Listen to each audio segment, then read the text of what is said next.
Gepli yer Azatlyk Radiosyň.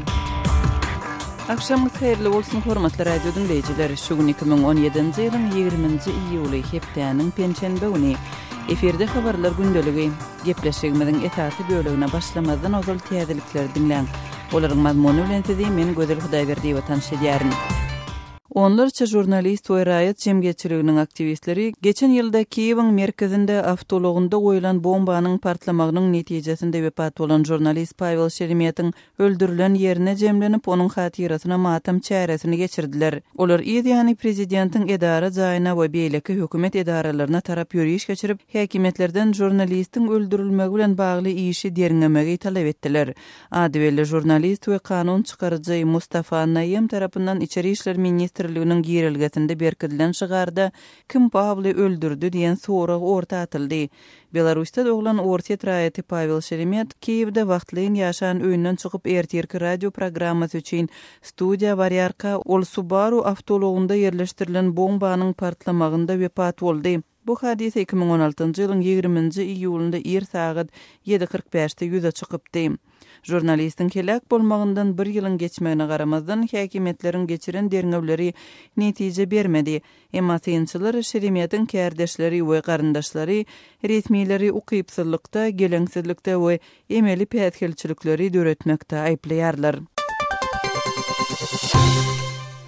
Gepli yer Azatlyk Radiosyň. Hormatly radio dinleyijiler, siz täzelikleri dinleýärsiňiz. Türkmenistanda geçiriljek 5-nji Aziýa oýunlarynyň resmi partnerleri we sponsorlary ketgitlendi diýilip media maglumatlarynda aýdylýar. Ýapyk binalarda we söwüş sungaty boýunça 5-nji Aziýa oýunlary 17-nji we 27-nji sentýabr günleriniň aralygynda Aşgabatda geçiriler. Resmi maglumata görä bu halkara sport ýarışynyň resmi partneri bolmagy ýurdun döwlet aviakompaniýasy Türkmen Howa ýollary we Türkmenistanda 20 ýyl bäri nebit gaz aktaryş işlerini alyp barýan Malaziýanyň Petronas nebit gaz kompaniýasy isleg bildiripdir. Dragon Oil kompaniýasy hem Aziýada sport ýarışynyň ýene bir resmi partneri bolar diýilip Aziýa oýunlarynyň ýerine ýetirjek komitetining web saytynda habar berilýär. LG International we Coca-Cola ýaly kompaniýalar hem Aziýada 2017 sport ýarışynyň resmi sponsorlary bolar. Türkmenistanyň häkimetleri ýurdun taryhyndaky iň uly sport çäresine görýän resmi taýýarlyklarynyň çäginde Aşgabatda bakaty 5 milliard Amerikan dollary möçberindäki Olimpiya şäherçesini we 2,13 milliard dollarlyk täze halkara aeroportuny gurdular. Resmi taýýarlyklara gatnaşýan çeşmeler Türkmenistanyň Aziýa oýunlaryny maliýeleşdirmekde häzirki wagtda kynçylyk çekýänligini we 1,5 milliard Amerikan dollary möçberinde pul zerurlygy bilen yüz bolýanlygyny aýdýarlar. Kırgızstanyň prezidenti Almazbek Atambayew kırgız dilini Kiril alfabetinden Latin elifbiine geçirmegiň mümkinçiligine şüphe bildirdi. 20-nji ýylda Bişkekde geçiren matbuat konferensiýasynda Atambayew Latin elifbiine geçmek türki dilli halklary birleşdirmegiň ýerine bölüp biler diýdi we türki dilli halklaryň ýaşaýan köp territoriýasynyň Orta Federasiýasyna degişlidigini hem olaryň Kiril alfabetini ulanýanlygyny belledi. Atambayewiň pikirine görä şeýle alfabetiň ütküdilmegi nesilleriň arasyndaky köprüni bozmagy ihtimal. Sebäbi meşhur kırgız ýazyjylaryň köpüsi öz döredejliginde Kiril alfabetini ulanypdy. Kırgız dilini Latin elifbiine geçirmegi diýeti goňşy Gazagstanyň prezidenti Nursultan Nazarbayewiň Gazak diliniň 2025-nji ýyla çenli Latin elifbiine geçiriljekdigini aprelde ýylan etmeginden soň döräpdi. 1929-njy ýylda Sowet häkimetleri Sowet Soýuzynyň düzümindäki musulman halklarynyň öň ulanan arab elifbiini Latin elifbiine geçiripdi. 1940-njy ýylda Latin alfabeti Kiril alfabetine çalyşypdy. 1991-nji ýylda Sowet Soýuzynyň dargamagyndan soň Äzerbeýjan we Türkmenistan Latin alfabetine geçipdi. Özbegistan 1992-nji ýyldan bäri Kiril we Latin alfabetleriň ikkisini de ulanýar. Äzerbeýjanyň Suudi Orsiýetli Israilli bloger Aleksandr Lapşeni ýurdun territorial bütewligini bozmak aýplamasynyň esasynda 3 ýyl türme tutsaglygyna höküm etdi. 20-nji iýulda Suud Lapşyny Azerbaýjandan öz başlyklygyny ýylan eden Daglyk Garabag regionuna 2011-2012-nji ýyllarda bir ruhsat barmakda şeýle-de çap eden 2 sany maglumatynda regionyň garaşsyzlygynyň ikrar edilmegine çağırmakda günäledi. Lapşyn günäni ret edýär we regiona sapar edip siýasy herekete baş goşmanlygyny aýdýar. Hormatly radio dinleýijiler, siz günüň käbir täzelikleri bilen tanış bolduňuz. Adatlygy isleýän wagtyňyz isleýän ýeriňizde dinlemek isleýäňizmi? Munuň üçin SoundCloud tilsiminde Adatlyk radiosyny tapyň we ýazylyň. Adatlygyň maglumatlaryny ilkinji bolup dinleň. Play Store'dan ýa-da iTunes'dan SoundCloud'un tilsimini indirmek ýatdan çykarmaň. Adatlygy SoundCloud tilsiminde Adatlyk radiosy ýazyp tap bilersiňiz.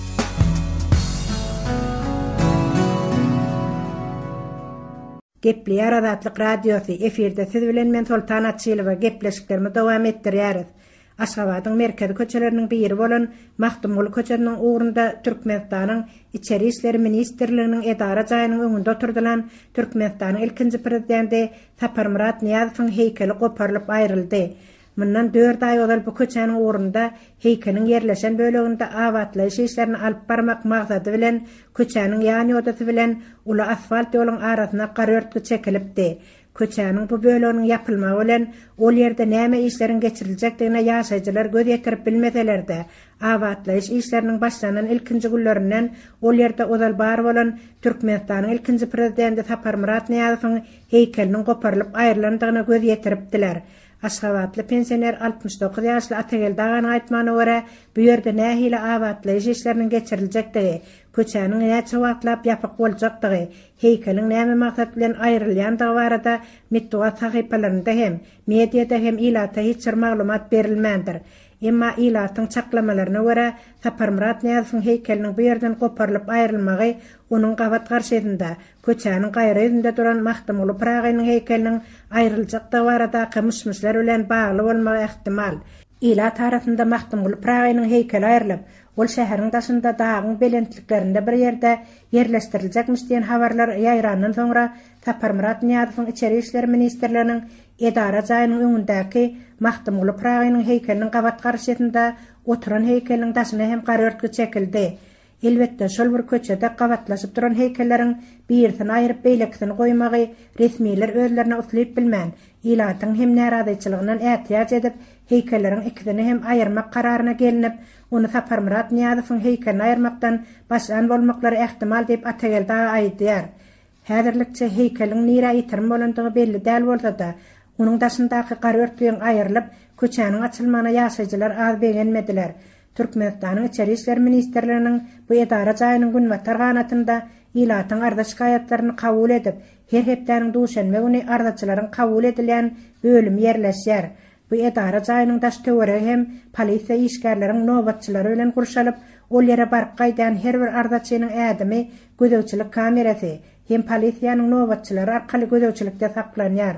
Ol ýere arda goşuryp ýygyna dolanýan adamlary nämen surata düşürdiň, näme surat aldyň diýen ýaly soraglar bilen köçede duran polisiýanyň nobatçylarynyň saklaýandyklaryny ol ýere bark gaýdan ýaşaýjylardan eşitmek bolýardy. Haýtatar bir zady surata düşürmek maksady bilen däl-de, öz arda şikaýaty bilen barýan adamlar saklap, polisiýa işgärleriň olaryň zähretini ýarmaklary ýaşaýjylara juda ýokuş degýärdi. Kölөгesinden korkyan emeldarlar haýsy işiň başyna barsalar bir ýany ilata azar bermek bolýar. Sagaman işlerini otaryp köçeni açdylar. Heykelim nira ýetirme bolsa şoňa ýetirme boldum diýip ýaşaýjylaryň özleriçe begen ýerlerine her adymda duş gelse bolýar. Öz sebetiňizde bolýan wakalar barada azatlyga maglumat bermek isleseňiz, bize hat ýollaň. Metbuat email belgisi gmail.com. Siz suratlaryňyzy we videolaryňyzy hem ýollap bilersiňiz. Azatlyk siziň şahsiýetiňizi gizlenlikde saklar. Siz bolan wakalar barada maglumat beriň. Biz hem habar bereriz. Metbuat email belgisi gmail.com. Gepleýär Adatlyk radiosu. Hormatly dinleýijiler, eferde siz bilen men Hudaýberdi Hally. Habarlar gündeligimizi dowam etdirýäris. Şu günler Aşgabatyň mektep muallimlerinden talep edilen saglyk depterçesi üçin saglyk barlygyndan geçmek düzgünleriniň putolandyrylanyny we munyň netijesinde dürli saglyk edaralarynyň öňünde uly nowatlaryň emele gelenligi habar berilýär. Paýtagtyň 47-nji, 52-nji, 55-nji mektepleriniň ençe muallimy saglyk barlygyndan geçmek düzgünlerine gözegçiligiň güýçlendirilendigini we munyň üçin inni özleriniň ony golaý döwlet edarasyna gatnamaly bolýanlyklaryny aýdýarlar. Mundan öň mektep ýollaşylarynyň biri saglyk depterçelerini ýygnap, muallimler saglyk barlygyndan geçmese-de olara möhür goýduryp berýärdi. Munyň üçin muallimlerden 100 manat meşwerinde tölek ýa-da para alynýardy. Inni bu edaralara eke aylanmasaň saglyk depterçeňe möhür goýduryp bolanok. Her gün öýläne çenli mektepde işläp, onsoňam saglyk edaralarynyň birinden beýleksini gatnap, saglyk depterçämizi doldurýar diýip özüni Güljemal diýip tanıştyran 33 ýaşyndaky Aşgabatly muallima aýtdy. Aýdylyşyna görä, muallimler bilen bir hatarda dürli dukanlaryň, restoranlaryň işgärlerinden, bu çağılar baglarynyň terbiýeçilerinden gürrüňi edilýän saglyk barlyklarynyň her 6 aýda bir gezek geçmek talep edilýär. Şu ýylyň 2-nji ýarmy üçin talep edilýän saglyk barlyklarynyň geçmek üçin şu günler saglyk edaralarynyň ençemesiniň öňünde uly nowatlaryň emele gelýänligi aýdylýar. Awgust aýynyň birine çenli edaralaryň işgärlerinden saglyk depterçesini taýýarlamak talep edilýär. Şol sebäpli häzirki wagtda saglyk öýleriniň ýa-da keselhanalaryň aglawasyna barlygdan geçmek isleýän adamlaryň uly nowatyny görse bolýar. Käte çoğunludaky deri keselleri keselhanasyndaky nowat 200 adamdan geçýär.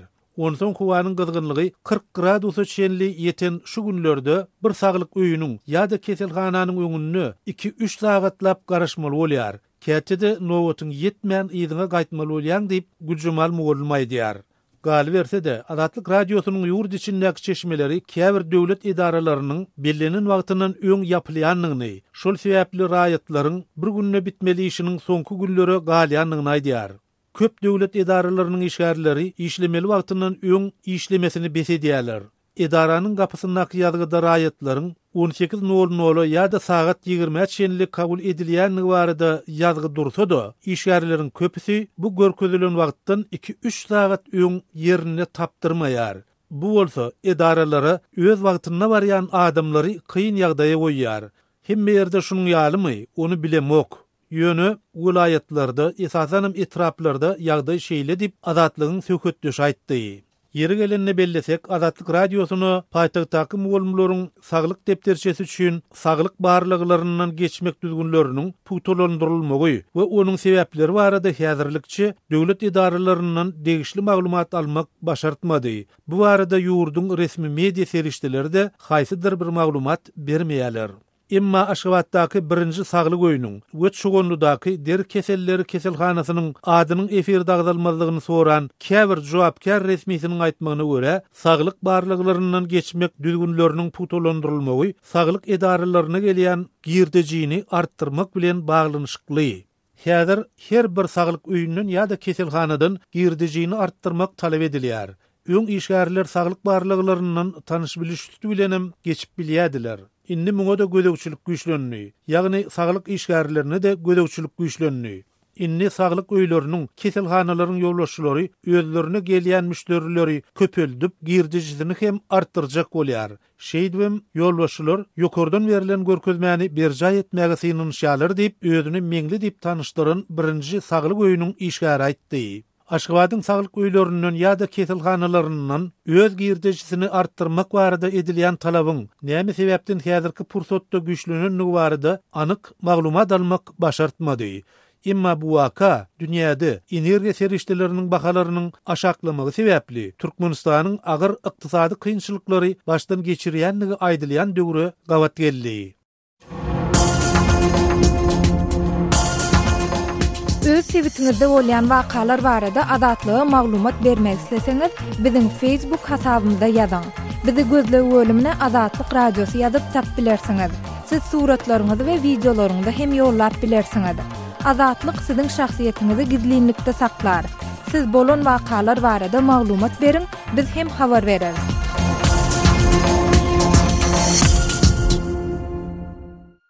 Gepleyer Azatlyk Radiosu. Habarlar günneligi gepleşigimizi Azatlyk Radiosynyň Türkiýedäki habarçysy Mendewlet Baýhan dowam etdirýän.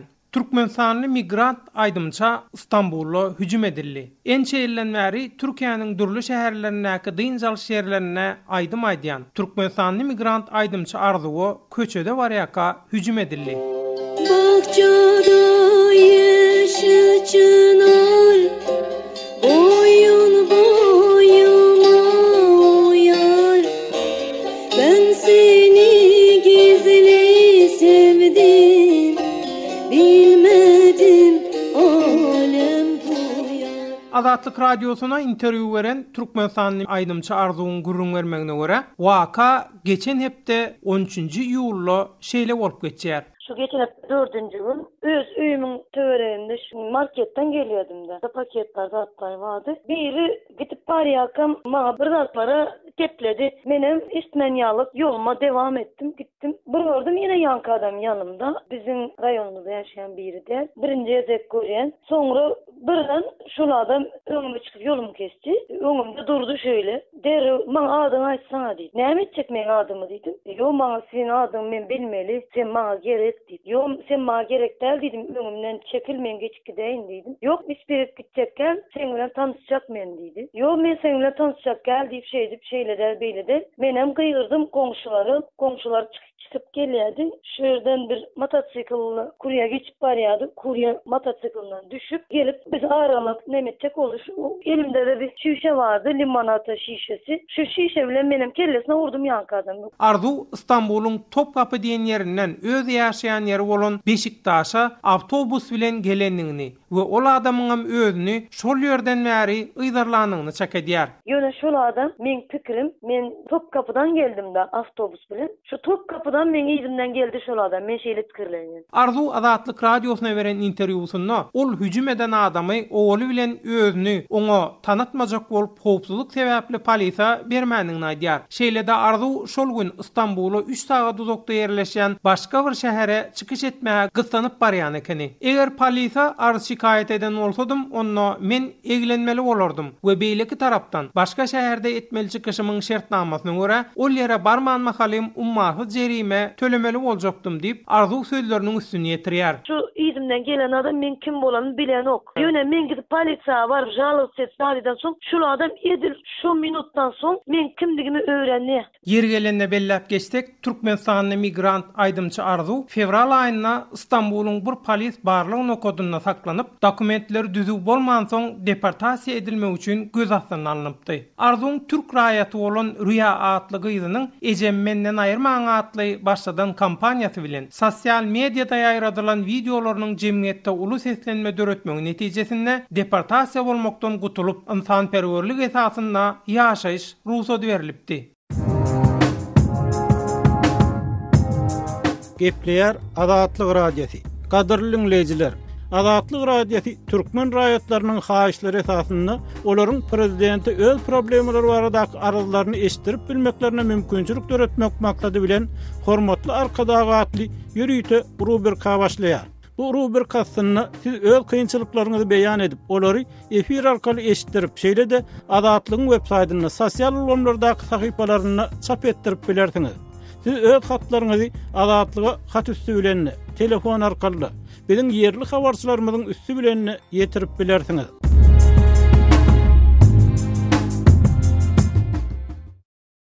Gepleyer Azatlyk Radiosu. Habarlar gündeligi maksat Ataýew bilen dowam edýär. Ukrainaly jurnalistler öldürülen kärdeşleri Şeremet hatyrlaýarlar. Soraglary jogap talap edýärler.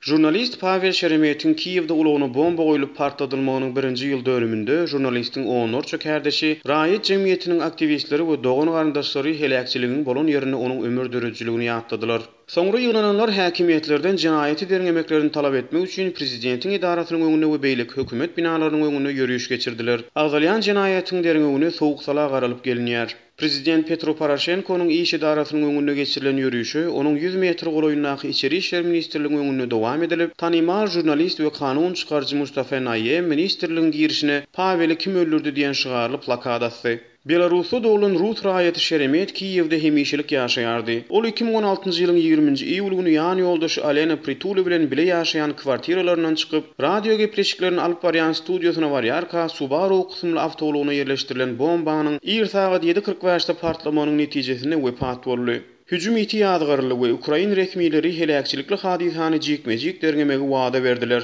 Poroshenko jinaýatçylykly hadiseden soň wakany ilginç tragediýa adlandyryp, bu jinaýaty mümkin bolan iň gysga wagtda çözmek üçin ähli tagallalar etmek boýnumyzyň borçy diýdi. Ýöne aradan 1 ýyl geçdi. Derine bu işi boş çykdy. Pritulow bilen Şeremetin maşgala agzalary wesiňçiler resmileri iş başarmazlykda, geleňsizlikde we sabotaj işlerini aýyplaýarlar. Human Rights Watch guramatynyň Ukrainaly barlygçysy Tanya Cooper özüniň Twitter hasabyna Pavel Şeremetin Kiýewde ulugy partladylyp öldürilenine 1 ýyl boldy. Ýöne biz henize çenli muny kimin edenini bilemzok. Şeremet kim öldürdi diýip ýazdy. Azatlyk radiosynyň korrespondentiniň awtorlygyna jurnalistleri gorumak goýunça komitetiň çap edip geçen hepde prezentasiýasy geçirilen hasabatyna Ukrainada agzalyan jinaýat boýunça anylyp barlayan derňewleri tanqidi çemeleşilýär. Derňewleriň dowamyna ne guman edilýän saklanyldy, ne tutduk edilen boldy, ne de jinaýatyň sebäbi anyklaşdyryldy. Gaýtam derňewler jogap tapmakdan geçen bir topar sorag döretdi. Geçen ýylyň oktýabr aýyna polisiýanyň öňkü başlygy Hatiya Dekanoidze özüniň alyp barýan derňewleriniň böwütlenilýändigini aýdyp wediýipeden çekileli bäri, gozgulun iş alyp götüren bolmandyr. Geçen hepde Petro Poroshenko Şeremetiň maşgala agzalary we jurnalistleri gorumak goýunça komitetiň wekilleri bilen duşuşyny alınıp barlayan derňewlerden häzir etçenlik kanagatlanmanyny aýtdy we jurnalist Pavel Şeremetiň ölümini derňeýän Ukraina derňew toporunyň hatyryna halkary derejeli derňewçi goşmagy teklip etdi. Bu teklip köplerde derňewiň ykbaly barada umyt döretdi. Jurnalistleri gorumak goýunça komitetiň wekilleri ýygynyň dowamyna jurnalistleriň ölümini derňemekde Ukrainanyň kemçiliklerini ýytdy. 1992-nji ýyldan bäri Ukrainada jurnalistiki işleri sebäpli 7 jurnalist öldürildi we halkara synç toporunyň maglumatlaryna görä agzalyan jinaýatlar boýunça gozgulan derňewleriň 5-sinde hiç kim jogapkärçilige çekilmedi. 1998-nji ýylda jurnalistleri gorumak goýunça komitet Şeremeti halkara medeniýet azatlygy sylagy bilen sylaglady. Ol ýiti habarçy hemde kommentator hökmüne giňden tanalýardy. Bu onlarca ýyllyk karýerasynyň dowamyna Belarusda, Ukrainada we Russiýada ady belli media kampaniýalaryna işledi. Köplenç siyasi liderleri tanqid eden Şeremet bir näçe gezek gorkuzmalary sezewar edildi. 2010-njy ýylda Russiýanyň Çeçen regionuny eden iş saparlaryndan ýyllaryna dolanyp gelýärkäler Şeremetin kameraçysy Dmitri Zavatski alınıp gaçylypdy we öldürilipdi. Ukrainskaya Pravda garaşsyz neşriniň esaslandyrjysy we eýesi Şeremet bilen Pritulow helakçylikden bir näçe aý ozal özleriniň Kiýewde ýyzyrlanýanlyklaryny habar beripdiler. Ukrain häkimiýetleri olary özleriniň ýyzyrlaýanlygyny ret edipdiler we jübütleri kimleriň ýyzyrlaýanlygyndan bihabardyklaryny aýdypdylar. Häkimiýetler gozgulan jinaýatlaryň bu işiniň çägine şol ýyzyrlamalary salgylanyp salgynanmaýanlyklaryny düşündirip bilmediler. Günnüzün ortany 44 ýaşly Şeremetiň öldürilmegi hökümeti tanqid edýän ýa-da günnogur Ukrainadaky Rus goldagly separatistler bilen çaknyşyklary hökümetiň çemeleşiklerini sorak astyna alýan jurnalistleri edilýän hüjümleriň we düşmançylyklaryň artan wagtyna gabat gelipdi. Azatlygy line ulgamynda Osmok 420 773 797 383 telefon belgisi arkaly tapyp bilersiňiz. Biziň bilen habarlaşyp maglumatlary, suratlary we videolary ugradyň. Şahsiýetiňiz dogry gizlilikde saklanır. Osmok 420 773 797 383.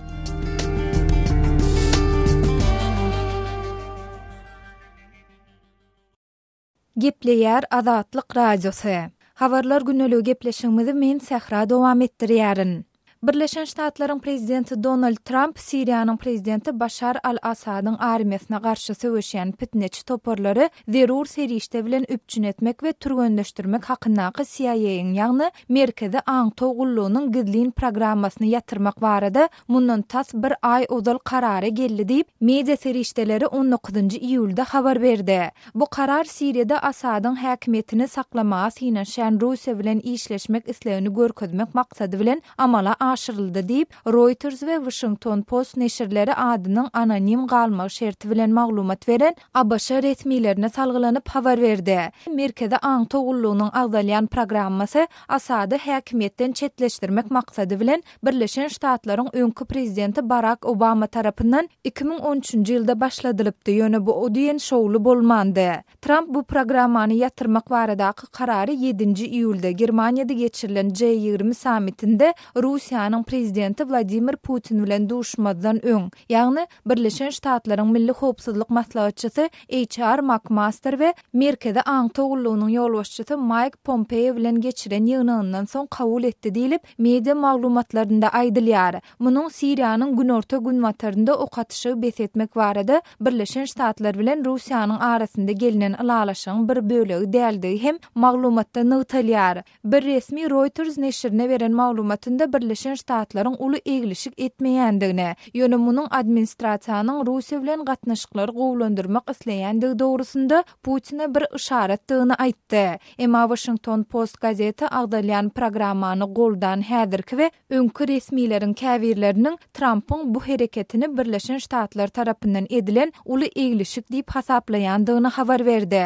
Bu gazet Birleşen Ştatlaryň häzirki resmiýleriniň birine salgylanyp, munyň ören möhüm karar bolandygyny we Putiniň Siriýede ýeňendigini ýazdy. Habarda gurrun edilen resmiýiniň öz adynyň anonim galmagy şerti bilen gidlin programma barada gurrundeş bolandygy aýdylýar. Trump öz wezipesine girişmeden ozal Birleşen Ştatlar tarapyndan yaraglandyrylýan fitneçi toporlaryň İslam döwleti ekstremist topora garşy söwüşini ileri tutup, özüniň Siriýanyň azat armiýasyna berilýän goldawy ýatyrmagynyň mümkindigini aýdypdy. 20-nji iýulda jurnalistler media serişdelerine çıkan bu habarlar barada Putiniň metbuat wekili Dmitri Peskov bilen habarlaşanda ol bu barada kommentar bermekden saklandy. Gepler Azatlyk Radiosu. Eferde habarlar gündeligi programmamyz. Men Şaýmerdan oly Murady Kabuldan. Ma'lum bolýaly Türkmenistan, Awganistan, Pakistan we Hindistan gaz geçirjisiniň gurulşy işleri Türkmenistanda dowam edýär. Top proýektiniň gurulşy Awganistanyň çägine goýulypdyr. Gaz turbalary Gunmatar Awganistan arkaly tezlikde çekilip başlanır diýip resmiýetler aýdýar. Onuň üçin ýürüýte bir iş toparynyň döredilýändigini resmiýetler ma'lum edýär. Emma günorta Gunmatar Awganistanda howpsuzlyk şertleri kän gowdal. Aýratynam Gunmatar Awganistanyň Türkmenistan bilen çäkleşen etraplarynda howpsuzlyk şertleri yaramazlygynda galýar. Şeýle ýagdaýda top proýektiniň gurulşygyna Awgan topragynda girişmek ýeňilem düşmez diýip bilermenler aýdýar. Gunmatar Awganistanda Türkmenistan bilen Awganistanyň arasynda Torgunda atly serhet geçelgesi ýerleşýär. Torgundy Herat aralygyndaky şaýolada jeňçiler waham salýar. Ýol ugurunda ýerleşen Awgan güýçleriniň harby postlaryna jeňçiler hüjum edýär. Yol ogurunda bolan çatışykda 9 polisiýa gullukçysynyň halakçylyga uçrandygyny Herat welaýatynyň hakiminiň metbuat wekili Ceylani Ferhat aýtdy. Uruşda 4 talip söwüşçisiniň hem ölendigini Ferhat bildirdi. Serbaz ve yak aftare şehit şudan zahmi şude. Çoğu sene talaba koşuş. Badygyş welaýatynyň 3 etraby Türkmenistan bilen serhetleşýär. Türkmen-Awgan serhediniň Awganistan tarapynda jeňçileriň hereket edýändigini yerli resmiýetler tasdikleýär. Badygyş welaýatynyň hakiminiň sözçüsi Muhammed Şoýup Garwalyň aýdysýça, Abi Kemeri atly etrapynda Awgan serhetçileriniň harby postlaryna jeňçiler hüjum edipdir. 8 Awgan serhetçisi jeňçilere ýesir düşüpdir. Serhetçi güýçleriň arasyndan 2 harby jeňçiler bilen hyzmatdaşlyk etdi. Şonuň netijesinde jeňçiler serhetçi güýçleriň harby postlaryny basyp almagy başardy diýip sözçi aýdýar. Belli bolşýaly Türkmenistan Badygyş welaýatyna da elektrik toguny berýär. Harata demir ýol çekmegem gözüňde tutýar. Talip ýaraglylarynyň serhet ýakada ýerleşendigini Badygyş welaýatynyň mukuratly etrabynyň hakimi Abdulhadi aýtdy. Ýöne elektrik geçirjisiniň gurulşygyna olaryň ziýan ýetirmejekdigini hakim öňe sürdi. Balka moğol Türkmenistan denizdeki marza. Taliban hatırlığı nazardan Awganistan bilen Türkmenistanyň arasynda serhet meselesiniň ýüze çykmajakdygyny Awgan türkmenleriniň Magtym Ulpraga adyndaky medeni jemgyýetiniň Herat welaýatyndaky bölüminiň jogapkary Muhammed Emin Perhen bellädi. Awganistan'la Türkmenistan'ı serhet çäkitleriniň arasynda Türkmenistan'a beýdatyýeti boldy diýany ýetmeýän Herat welaýatyndaky ýaşaýjy halklar Türkmenistan'a bir dost ýurtmynda garýarlar. Täşüne kelle hiç bir problem iki ýurdyň arasynda gelip geçmedi, hem gelip geçmejegini gözümiz ýetipdi. Hormatly radio dinleýijiler, şunuň bilen habarlar gündeligimiziň şu günkü sanyny geçirip gotarýarys.